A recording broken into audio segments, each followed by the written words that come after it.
pressure, squeezing her foot tight. It began to feel a little better, and the stinging dissipated. She glimpsed Adam as he jogged away. Her rescuer was just as appealing from the backside. Tanned legs, perfect butt, and a strong back. She sighed. It was hardly the way she'd hoped to meet the very private Adam Chase, but it would have to do. He returned a few seconds later, holding a navy blue and white beach towel. He knelt by her side. "Okay, I'm going to wrap it. That should stop the bleeding." A huge wave crashed onto the shore, and water washed over her thighs. Adam noticed, his gaze darting through amazingly long lashes and roving over her legs. A warm rush of heat entered her belly. She wore white cotton shorts and a turquoise tank top.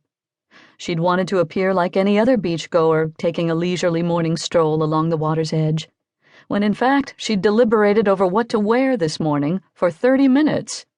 Now Adam Chase was touching her cautiously, his head down and a few strands of hair falling on his forehead. He performed the task as if it were an everyday occurrence. She had to admire him. "You seem to know what you're doing." 3 years lifeguarding will do that to you." He glanced up and smiled, flashing a beautiful set of white teeth. That smile buoyed her spirit a little. "I'm Adam," he said. "Mia." "Nice to meet you, Mia." Same here." He finished his work, and her foot was tied tightly, but with an excess of material hanging down. She'd never be able to walk away with any dignity. The makeshift tourniquet was ugly and cumbersome, but it seemed to do the trick. The bleeding was contained. "Do you live close by?" he asked. "Not really. I thought I'd go for a stroll along the beach this morning."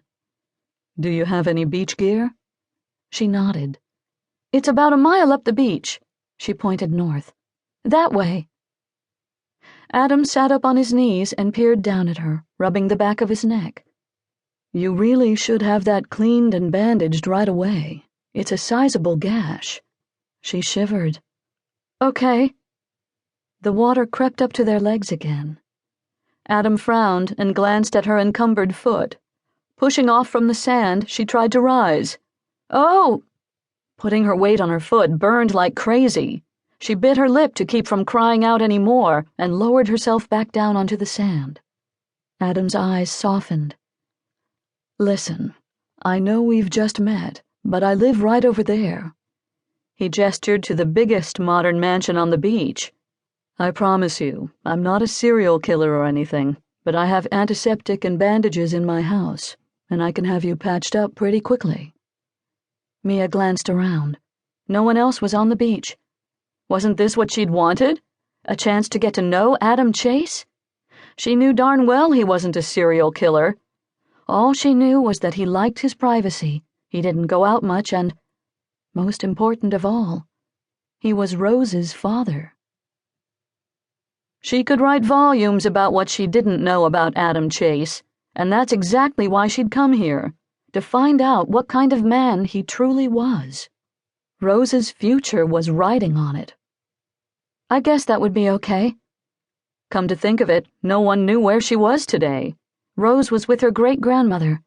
If Adam did have evil on his mind, it would be a long time before anyone came looking.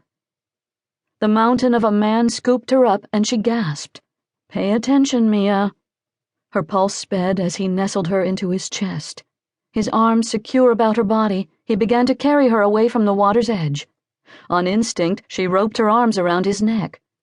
Water drops remained on his shoulders, cooling his skin where her hands entwined. "Comfy?" A wry smile pulled at his lips.